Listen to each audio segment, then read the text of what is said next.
नमस्कार दोस्तों, फिर से आपका स्वागत है अपने YouTube चैनल साइंस बाय सिलोद में। तो चलिए आज की वीडियो शुरुआत करते हैं सरस्वती माता का आशीर्वाद लेते हुए, परमपिता परमात्मा का आशीर्वाद लेते हुए और उनके चरणों में प्रार्थना करते हुए बच्चों हम इस वीडियो की शुरुआत करते हैं। और जो बच्चा नया है भाई वो लाइक और शेयर ज़रूर करें, और चैनल सब्सक्राइब नहीं कर रखा अपना तो अपने इस यूट्यूब चैनल को भी सब्सक्राइब जरूर करें और अपने दोस्तों और सहपाठियों से भी शेयर जरूर करें। चलिए तो आज का हमारा पहला क्वेश्चन है बच्चों, ब्रेल लिपि की खोज से कौन जुड़ा हुआ है। तो पहले तो बता देता हूँ बच्चों, ब्रेल लिपि काम क्या आती है, नेत्रहीन को पढ़ाने के लिए। तो नेत्रहीनों को सिखाने और पढ़ाने के लिए प्रयोग की जाती है ब्रेल लिपि, ठीक है, जिसे हम सोनोग्राफी लिपि भी कहते हैं बच्चों, नाइट राइटिंग भी बोलते हैं। याद रखना इसके दो नाम और है, ब्रेल लिपि को हम सोनोग्राफी लिपि के नाम से या नाइट राइटिंग लिपि के नाम से भी जानते हैं। और इसका संबंध किससे जुड़ा हुआ है, लुईस ब्रेल से। ये खोज लुईस ब्रेल ने कैसे की है बच्चों, लुईस ब्रेल खोज से जुड़ा होने का कारण ये है कि लुईस ब्रेल खुद क्या थे, अंधे थे, खुद क्या थे, अंधे। और उनके पिताजी ने उनको एक नेत्रहीन स्कूल में छोड़ दिया था। और वैसे लुईस ब्रेल एक फ्रांसीसी लेखक भी हैं, ठीक है। तो चलिए ये काम किसके आती है बच्चों, ब्रेल लिपि नेत्रहीनों को पढ़ाने के लिए। तो चलिए नेक्स्ट क्वेश्चन आता है, एलिसा परीक्षण द्वारा किसका निदान होता है। यानी जो एलिसा टेस्ट है उससे किसका निदान होता है, तो एड्स के प्रति रक्षियों का। यानी एलिसा का संबंध किससे है बच्चों, एड्स से है। क्लियर। चलिए नेक्स्ट क्वेश्चन, पार्किंस रोग के इलाज को विकसित करने में महत्वपूर्ण योगदान देने के लिए निम्नोक्त में से किसे नोबेल पुरस्कार दिया गया था। तो वो कौन थे बच्चों, हमारे पास अरविंद कार्लसन।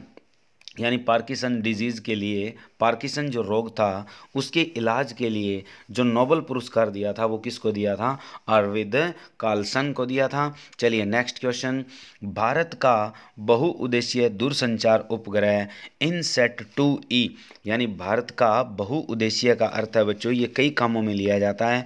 इसका मेन यूज़ कहाँ किया जाता है, एक तो टेलीकम्युनिकेशन में, टेलीकम्युनिकेशन तो वर्ड एक याद रख लो, कम्युनिकेशन। दूसरा वेदर रिपोर्टिंग के लिए, दूसरा किसके लिए, वेदर रिपोर्टिंग यानी मेट्रियोलॉजी के लिए भी इसका यूज हुआ है बहुत ज़्यादा। और इसकी ड्यूरेशन कितनी थी, 12 साल। तो आपसे क्वेश्चन ये पूछा गया है कि भारत का बहुउद्देशीय दूरसंचार इनसेट 2E कहाँ से छोड़ा गया था, तो कोरू से छोड़ा गया था बच्चों। और अगर आपसे पूछ ले बच्चों कि इस उपग्रह को लॉन्च कब किया गया था, तो वो आपको याद रखना है 3 अप्रैल 1999 को छोड़ा गया था। कहाँ से छोड़ा गया था, कोरू।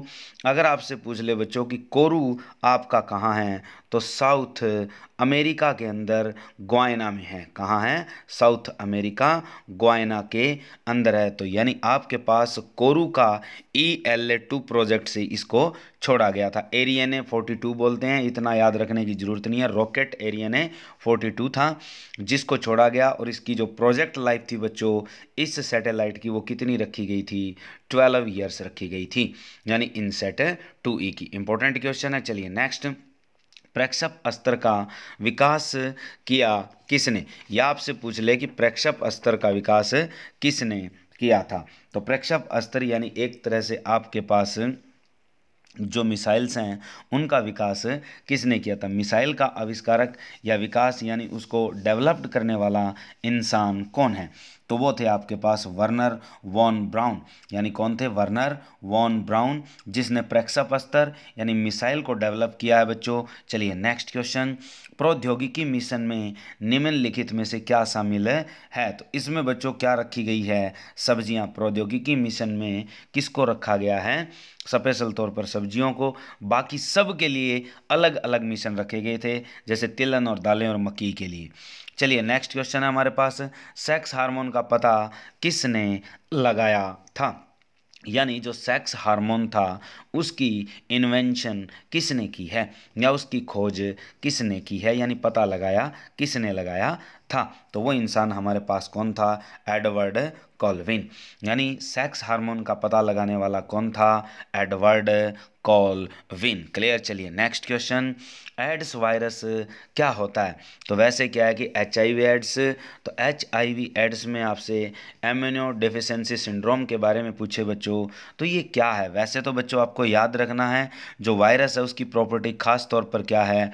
राइबोन्यूक्लिक एसिड वाली है, RNA की होती है, और ये एक सूची RNA होता है। यानी क्या होता है? एक सूची वाला RNA होता है। याद रहे आपको कि एड्स वायरस क्या होता है? तो एक सूची वाला RNA होता है। क्लियर। चलिए नेक्स्ट, वायुमंडल में सबसे प्रचुर अक्रिय गैस है, तो वायुमंडल में जो सबसे ज़्यादा नोबल गैस कौन सी मिलती है? क्वेश्चन ये है बच्चों कि in atmosphere which gas be most abundant as noble gas, यानी कौन सी अक्रिय गैस वायुमंडल में सबसे ज़्यादा प्राप्त होती है या मिलती है, वो कौन सी है? आर्गन। और आर्गन का संकेत क्या है बच्चों? AR। एटॉमिक नंबर कितना है इसका? 18। क्लियर। चलिए नेक्स्ट क्वेश्चन, विकृतीकृत स्पिरिट एथेनॉल का मिश्रण है। विकृतीकृत को कहते हैं डीनेचर्ड। विकृतीकृत का अर्थ क्या होता है? डीनेचर्ड स्पिरिट ऑफ इथेनॉल, यानी डीनेचर्ड करने के लिए इथेनॉल में क्या मिलाया जाता है? बहुत बार बताता हूं बच्चों मैं, पेरिडीन। क्या मिलाई जाती है? पेरिडीन। आपको याद रखना है बच्चों कि अगर आपसे पूछ ले कि विकृतीकृत के लिए एथेनॉल में क्या मिलाई जाती है? पेरिडीन। और दूसरा क्वेश्चन आपको ये याद रखना है, पेरिडीन मिलाने से डीनेचर्ड यानी जहरीला हो जाता है। पेरिडीन का सूत्र क्या होता है? C5H5N होता है। ये आपकी पेरिडीन है। एक क्वेश्चन यहाँ पे ये उठ सकता है बच्चों कि एथेनॉल में विकृतीकृत स्पिरिट बनाने के लिए तो चलो पेरिडीन मिला दिया, लेकिन इसको रंग देने के लिए इसमें क्या मिलाया जाता है? कॉपर सल्फेट मिलाया जाता है, और इंटो में 5H2O, जिसे आप नीला थोथा कहते हैं, जिसके कारण इसका हल्का रंग नीला बनता है। तो जो तत्व ऑक्सीजन पर प्रतिक्रिया नहीं करता वह है, यानी that element which does not react with oxygen, यानी इसमें से ऑक्सीजन के साथ रिएक्ट न करने वाला एलिमेंट कौन सा है? तो वो आपके पास कौन सा है बच्चों? हीलियम। यानी हीलियम आपकी क्या है? इनर्ट गैस है।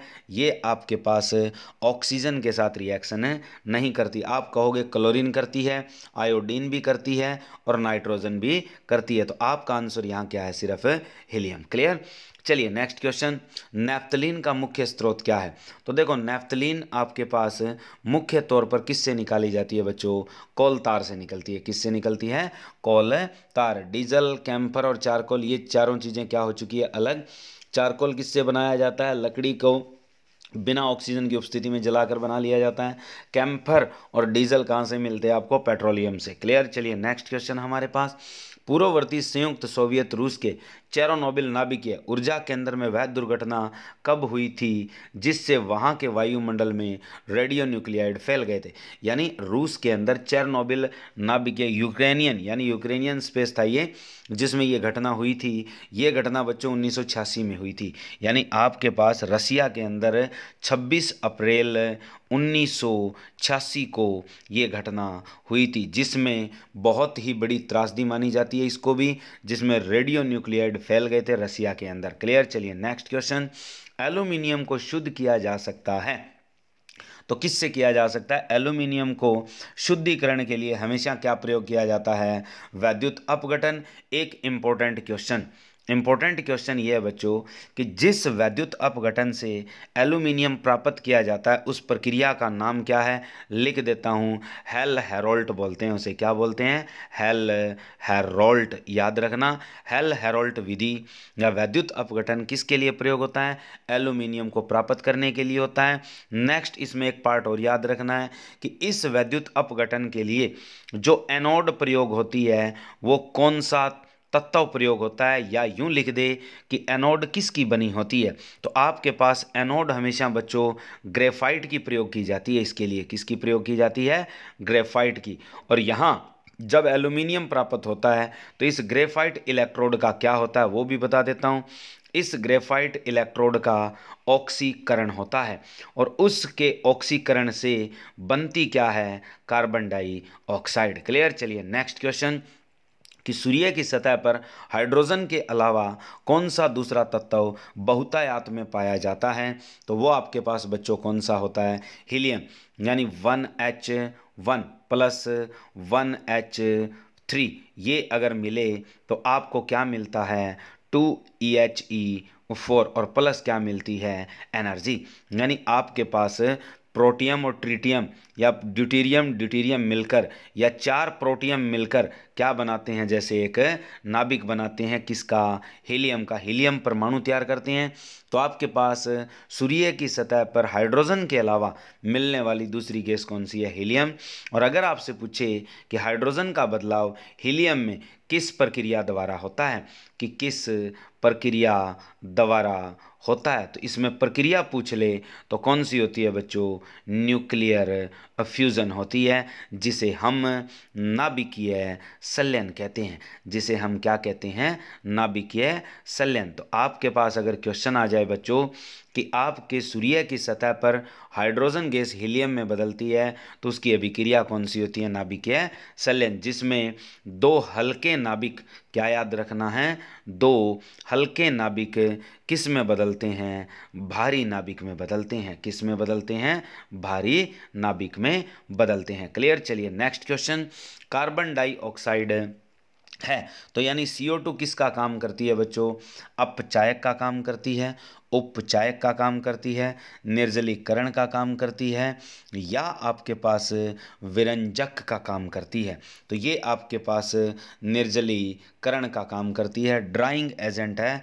कार्बन डाइऑक्साइड किसका काम करती है, निर्जलीकरण का काम करती है। क्लियर। चलिए नेक्स्ट क्वेश्चन, कौन सी गैस वायुमंडल का अंग नहीं है, तो यानी इनमें से कौन सी आपके पास वायुमंडल का अंग नहीं है, तो क्लोरीन आपकी वायुमंडल में नहीं पाई जाती। क्लियर। चलिए नेक्स्ट क्वेश्चन, कि शुष्क पाउडर अग्निशामक में होता है, शुष्क पाउडर कहते हैं ड्राई पाउडर को। ये बच्चों जो लाल सिलेंडर, हर जगह आप ऑफिसों में जाते हो या किसी दफ्तर में सरकारी या प्राइवेट में जाते हो, कोई कंपनियां लगी हुई है तो उनमें लाल रंग के सिलेंडर टंगे होते हैं, उन सिलेंडरों में पाउडर भरा होता है बच्चों।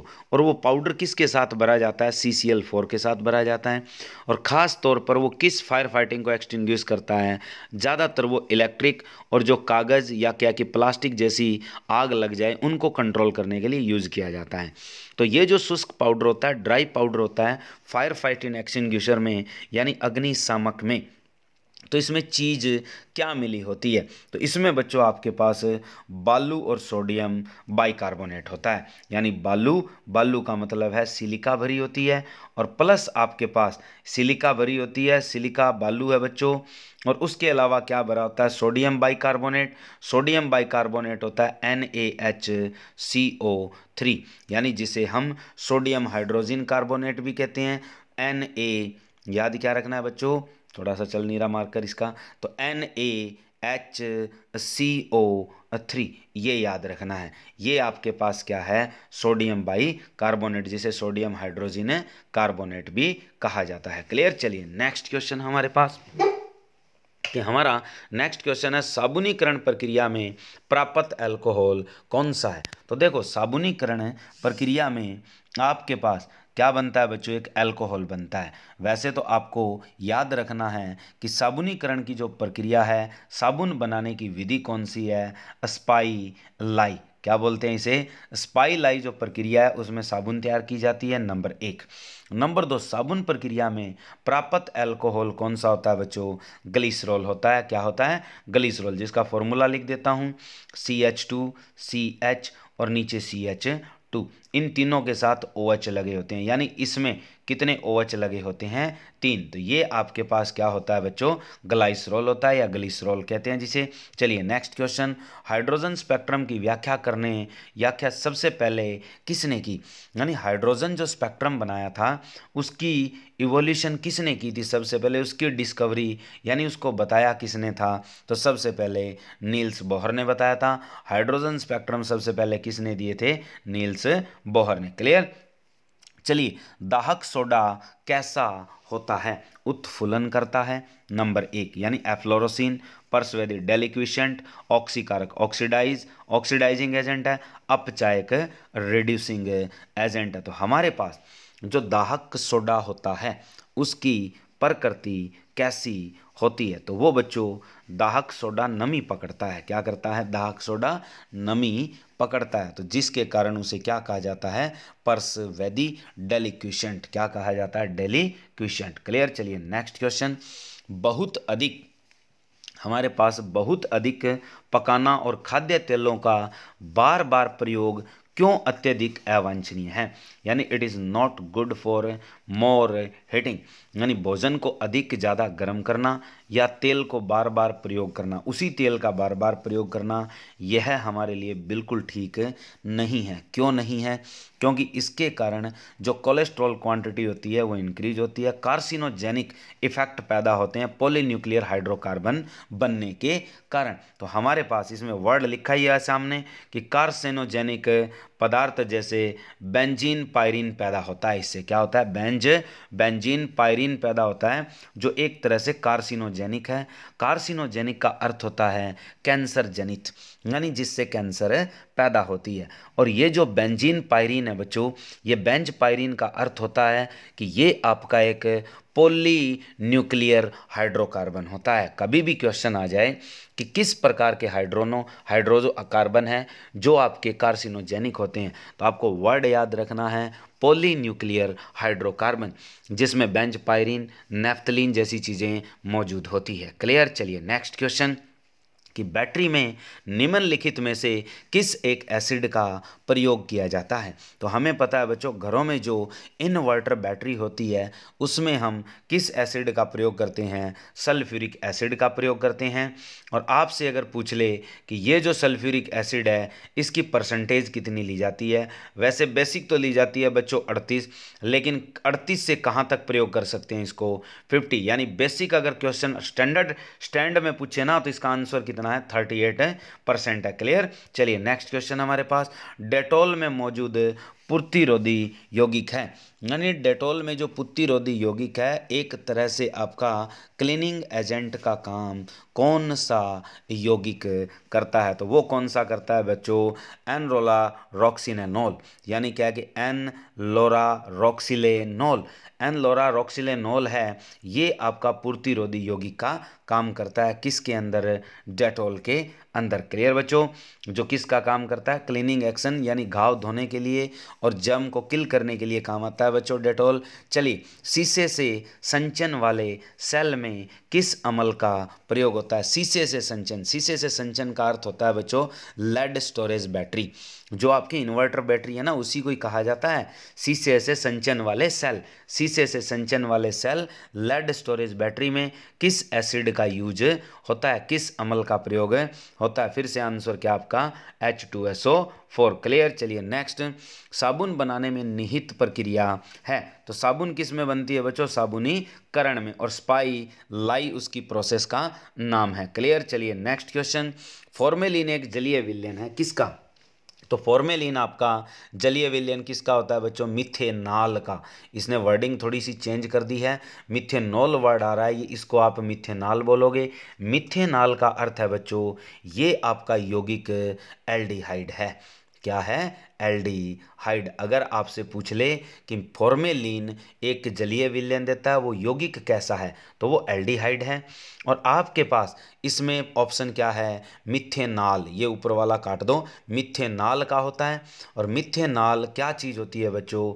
HCHO होता है, जिसे हम फॉर्मेल्डिहाइड भी कहते हैं। तो फॉर्मेलिन किससे प्राप्त होता है? हमारे पास फॉर्मेल्डिहाइड से प्राप्त होता है। तो फॉर्मेल्डिहाइड का जलीय विलयन क्या कहलाता है? फॉर्मेलिन कहलाता है। क्लियर। साबुनीकरण एक प्रक्रिया है जिसके द्वारा साबुन बनाया जाता है। तो साबुनीकरण अभिक्रिया में क्या बनाया जाता है बच्चों? साबुन बनाया जाता है। क्लियर। चलिए नेक्स्ट क्वेश्चन, जैव पदार्थों के स्वलेपन में इस रसायन का प्रयोग करते हैं। देखो, जैव पदार्थ के स्वलेपन यानी जो डेड बॉडी है उसको प्रेजर्व रखना, जैव पदार्थों के स्वलेपन का अर्थ बच्चों यहाँ क्या है, डेड बॉडी को प्रेजर्व रखना पोस्टमार्टम के लिए। तो उसके लिए जो रसायन प्रयोग होता है वो जल में बच्चों फॉर्मेल्डिहाइड, जिसे फॉर्मेलिन कहते हैं, क्या कहते हैं, जिसे फॉर्मेलिन कहते हैं। तो डेड बॉडी को प्रेजर्व रखने के लिए, पोस्टमार्टम के लिए किसका यूज किया जाता है, जल में फॉर्मेल्डिहाइड का यूज किया जाता है, जिसे क्या कहते हैं हम, फॉर्मेलिन कहते हैं। क्लियर। चलिए नेक्स्ट क्वेश्चन, साबुन उद्योग को मिलने वाला उपोत्पाद क्या है। तो साबुन में क्या मिलता है बच्चों, ग्लिसरॉल मिलता है, यानी साबुन के साथ सह उत्पाद क्या होता है, ग्लाइसरॉल होता है। चलिए नेक्स्ट, आंतरिक संक्रमण तत्वों की कुल संख्या कितनी है। आंतरिक का अर्थ क्या होता है बच्चों, इनर ट्रांजिशन एलिमेंट, क्या बोलते हैं इसे इंग्लिश में, इनर ट्रांजिशन एलिमेंट। तो इनर ट्रांजिशन एलिमेंट वैसे होते कौन से हैं बच्चों, एफ ब्लॉक वाले। इनर ट्रांजिशन एलिमेंट कौन से होते हैं, एफ ब्लॉक वाले। और एफ ब्लॉक में कितनी सीरीज बनाई गई है, 2 सीरीज, एक बनाई गई है लेंथेनम वाली और दूसरी बनाई है एक्टेनम वाली, एक्टिनोइड वाली। यानी एक तो लेंथेनोइड सीरीज है, दूसरी एक्टेनोइड सीरीज है। लेंथेनोइड सीरीज के अंदर कितने एलिमेंट आते हैं, 14। एक्टिनोइड में भी कितने आते हैं, 14। दोनों को मिलाकर कितने बनते हैं बच्चों, 28। तो आपके आंतरिक संक्रमण तत्वों की कुल संख्या कितनी है, आंतरिक संक्रमण तत्वों की कुल संख्या कितनी है, 28 है। क्लियर। चलिए नेक्स्ट क्वेश्चन, कि सोडियम को आमतौर पर निम्नलिखित में से किस पदार्थ के नीचे रखा जाता है। तो कैरोसिन या मिट्टी का तेल, ये सभी को पता है बच्चों, सोडियम आ जाए पोटासियम आ जाए दोनों को रखा जाता है। और आप साथ में मुझे बताओगे कि लिथियम को स्टोर किस में किया जाता है, मैग्नीशियम को स्टोर किस में किया जाता है, दोनों बताओगे आप लोग अच्छे से। चलिए, प्रयोगशाला में सिल्वर नाइट्रेट घोल को ब्राउन बोतलों में रखा जाता है, क्यों, यानी सूर्य प्रकाश से बचाने के लिए, वरना सूर्य प्रकाश में ये विखंडित होकर क्रिया कर जाता है और आपको नाइट्रोजन गैस दे देता है, नाइट्रोजन डाइऑक्साइड। तो यह साधारण सफ़ेद बोतलों के साथ प्रतिक्रिया करता है, नहीं। नंबर 2, ब्राउन बोतलों में प्रकाश गुजरने का रास्ता बंद हो जाता है, ये बात सत्य है। तो ब्राउन बोतलों में क्या होता है बच्चों, प्रकाश गुजरने का रास्ता बंद हो जाता है, जिससे ये क्रिया नहीं करता। क्लियर। चलिए नेक्स्ट क्वेश्चन, सफ़ेद फास्फोरस निम्नलिखित में से किसके नीचे रखा जाता है। वैसे फास्फोरस को पी से लिखा जाता है, ध्यान रहे बच्चों। फास्फोरस कितनी कैटेगरी का होता है, 3। एक होता है आपका वाइट फास्फोरस, एक होता है आपका रेड फास्फोरस, एक होता है ब्लैक। ब्लैक आपके 2 तरीके के होते हैं, अल्फा और बीटा। याद रखना, वाइट फास्फोरस सबसे ज़्यादा क्रियाशील होता है। एक क्वेश्चन आता है बच्चों कि कौन सा फास्फोरस रसोंस दीप्ति शो करता है, यानी कौन सा फास्फोरस रसोंस दीप्ति, रसोंस दीप्ति का अर्थ होता है इंग्लिश में कैमिल्यूमिनेसिन, कि कौन सा फास्फोरस कैमिल्यूमिनेसिन दिखाता है, यानी अंधेरे के कमरे में कौन सा फास्फोरस चमकता है हरी रोशनी के साथ, तो उसे हिंदी में बोलते हैं रसोंस दीप्ति। तो कौन सा फास्फोरस रसोंस दीप्ति दर्शाता है, तो वाइट फास्फोरस दर्शाता है। और उसी को हम क्या करते हैं, शीतल जल में रखते हैं। तो वाइट फास्फोरस को कहाँ रखा जाता है, शीतल जल में। और वाइट फास्फोरस एक तरह से क्या होता है, जहरीला होता है, बाकी कोई फास्फोरस जहरीला नहीं होता, वाइट फास्फोरस ही जहरीला होता है। क्लियर। चलिए नेक्स्ट क्वेश्चन, निम्नलिखित में से वे 2 तत्व कौन से हैं जिनका ट्रांजिस्टर उद्योग में व्यापक रूप से प्रयोग किया जाता है। ट्रांजिस्टर बनाने के लिए आपके पास 2 चीज़ों का खास यूज होता है बच्चों, सिलिकॉन और जर्मेनियम। यानी ट्रांजिस्टर वर्ड आ जाए और आपके तत्व आ जाए जो उद्योग में व्यापक रूप से प्रयोग होते हैं, तो ट्रांजिस्टर के लिए बच्चों अर्धचालक का प्रयोग होता है। किसका प्रयोग होता है, अर्धचालक का। और अर्धचालक, शुद्ध अर्धचालक कौन से होते हैं आपके, सिलिकॉन और कौन से हैं, जर्मेनियम, इन्हीं का प्रयोग किया जाता है। और ट्रांजिस्टर बनाने के लिए कौन से ट्रांजिस्टर फॉर्म होती है, NPN और एक आपके पास PNP। ये आपके यूज होते हैं 2 तरह के सेमीकंडक्टर डिवाइसेस ट्रांजिस्टर बनाने के लिए। तो सिलिकॉन और क्या यूज होती है इसमें, जर्मेनियम, जिनके सिंबल क्या हैं, सिलिकॉन को SI से लिखा जाता है, जर्मेनियम को ZE से। दोनों के दोनों कुचालक हो जाते हैं 0 केल्विन पर। क्लियर, ये भी याद रखो। चलिए, निम्नलिखित में से ये हो गया बच्चों हाँ नहीं नहीं, ये है कि निम्नलिखित में से कौन से दो तत्व, कौन से जिनसे बहुत बड़ी संख्या में यौगिक तैयार किए जा सकते हैं, यानी जिनसे बहुत बड़ी संख्या में यौगिक तैयार होते हैं, तो वो कार्बन और क्या है, हाइड्रोजन, यानी कार्बनिक यौगिक सबसे ज़्यादा हैं। कार्बनिक यौगिक सबसे ज़्यादा है बच्चों संख्या में, हमारे शरीर में भी बहुत अधिक मिलते हैं। धरती पर अगर पूछे सबसे अधिक यौगिक कौन से हैं, तो कार्बनिक यौगिक हैं।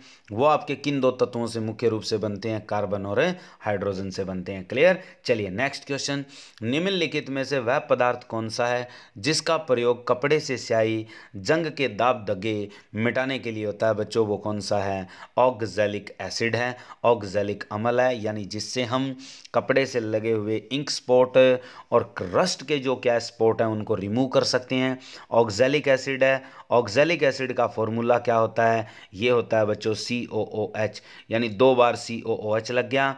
और उसके अलावा आपसे पूछे कि इसी ऑक्सैलिक अम्ल के कारण आपके पेट की, गुर्दे के अंदर क्या होती है, पथरी, यानी पेट के अंदर जो खाना जाता है गुर्दे में पहुंचता है, ब्लड प्यूरिफिकेशन के टाइम किडनीज में पहुंचता है, तो किडनी स्टोन के लिए कौन सा एसिड जिम्मेवार है, तो ऑक्सैलिक एसिड है। और जो खास तौर पर किस में माना जाता है, नंबर 1 पालक और नंबर 2 किस में, टमाटर। पालक और टमाटर में कौन सा एसिड होता है, ऑक्सैलिक। क्लियर। चलिए नेक्स्ट क्वेश्चन, उच्चतम आयनन ऊर्जा वाला तत्व है, यानी उच्चतम आयनन यानी higher ionisation potential energy element, तो हाइयर आयनाइजेशन एनर्जी एलिमेंट कौन सा है, यानी जिसकी आयनाइजेशन इंथैल्पी सबसे ज़्यादा है। ठीक है, यानी हाइयर आयनाइजेशन इंथैल्पी का अर्थ हिंदी में क्या है बच्चों, उच्चतम आयनन ऊर्जा।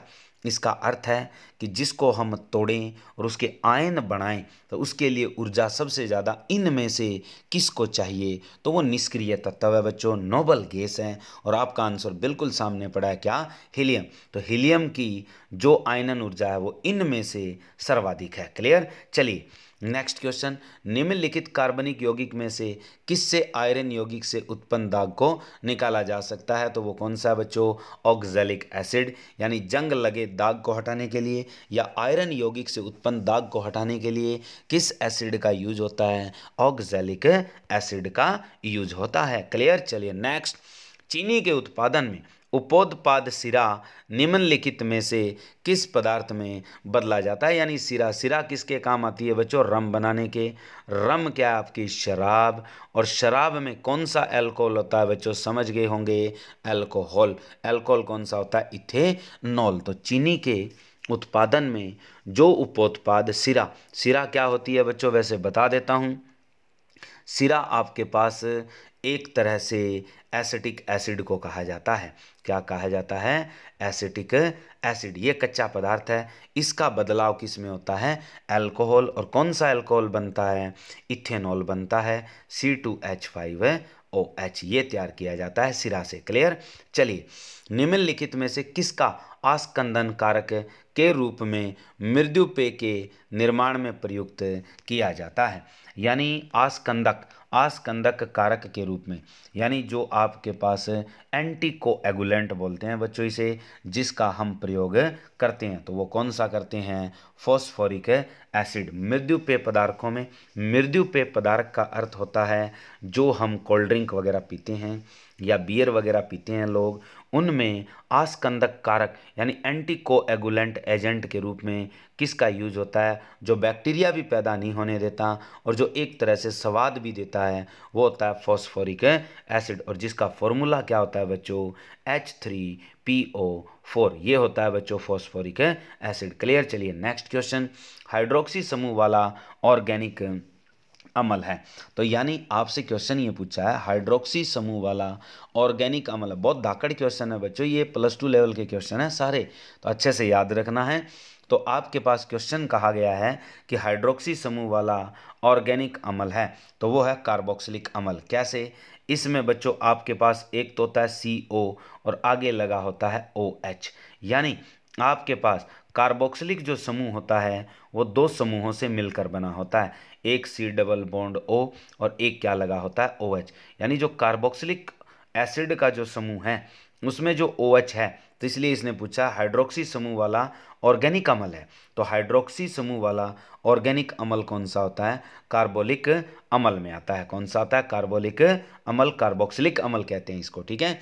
कोका कोला का खट्टा स्वाद किसके अस्तित्व के कारण होता है? तो वो आपके पास क्या है बच्चों? फॉस्फोरिक एसिड है। क्या होता है? Phosphoric acid. अभी बताया था आपको H3PO4, इसके कारण कोका कोला का स्वाद खट्टा स्वाद भी और तीखा बोल दे, दोनों के लिए यही आंसर है।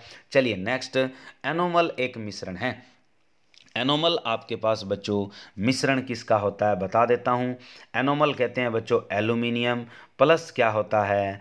Ammonium nitrate NH4NO3। तो ये आपके पास बच्चों एनोमल कहा जाता है। एनोमल, तो एनोमल आपका एल्यूमिनियम पाउडर और अमोनियम नाइट्रेट का मिश्रण होता है। आपका आंसर यहाँ पे कौन सा है? पहला। तो ये थी बच्चों आज की वीडियो। कैसी लगी वीडियो जरूर बताना कमेंट में, और ज़्यादा से ज़्यादा अपने साथियों में, दोस्तों में, पढ़ने वाले सहपाठियों में भी शेयर जरूर करना। आज का मसाला इतना ही। धन्यवाद।